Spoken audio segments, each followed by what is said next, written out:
Haleluya, haleluya. Shalom Bapak Ibu, saudara-saudari yang diberkati Tuhan.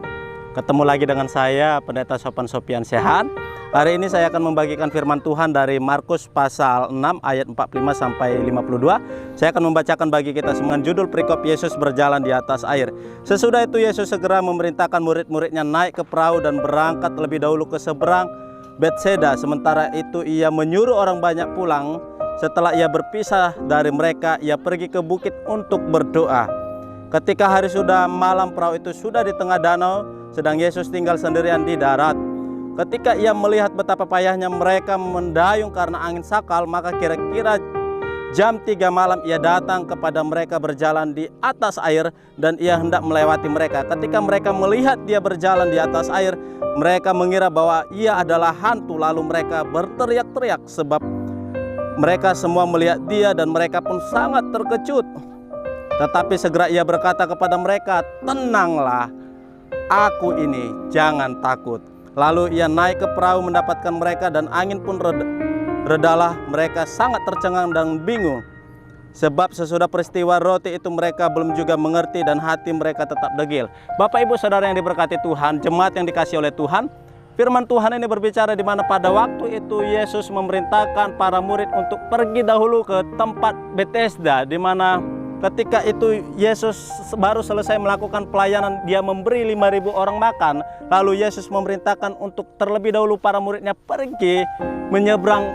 Dan ketika Yesus memerintahkan para murid untuk pergi menyeberang, Yesus mengambil sebuah tindakan, sebuah action yang begitu luar biasa. Dia memberikan waktunya untuk berdoa, dia berkomunikasi kepada Bapaknya.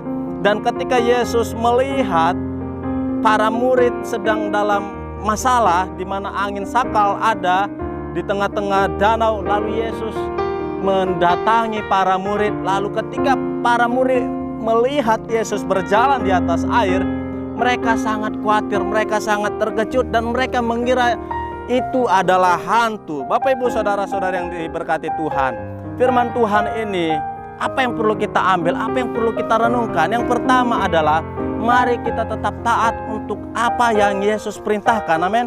Ketika Yesus memerintahkan kepada murid untuk pergi lebih dahulu, maka para murid pergi melakukannya. Mereka tidak memberontak, mereka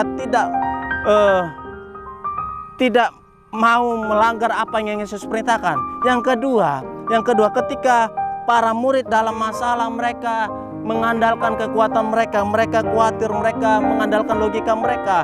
Mereka tidak ingat bahwa bahwa Tuhan ada bersama dengan mereka. Dan ketika mereka berteriak-teriak, Yesus memperhatikan mereka, Yesus datang, Yesus menolong. Demikian juga dengan kita Bapak Ibu, apapun masalah kita, kita harus memahami bahwa Allah yang kita sembah, Tuhan yang kita yakini adalah Tuhan yang memperhatikan kita. Oleh sebab itu jangan pernah andalkan kekuatanmu, jangan pernah andalkan logikamu, jangan pernah andalkan kemampuanmu, tetapi andalkan Tuhan dalam segala hal. Yang ketiga, tetaplah tenang. Yesus katakan, "Tenanglah, ini aku." Ketika kita tenang, maka kita mendapatkan solusi. Ketika kita tenang, maka hati kita akan damai. Apapun masalah kita, mari kita tenang. Jangan khawatir, jangan cemas, jangan andalkan kekuatan kita. Kiranya firman Tuhan ini memberkati kita. Shalom, Tuhan Yesus memberkati. Haleluya.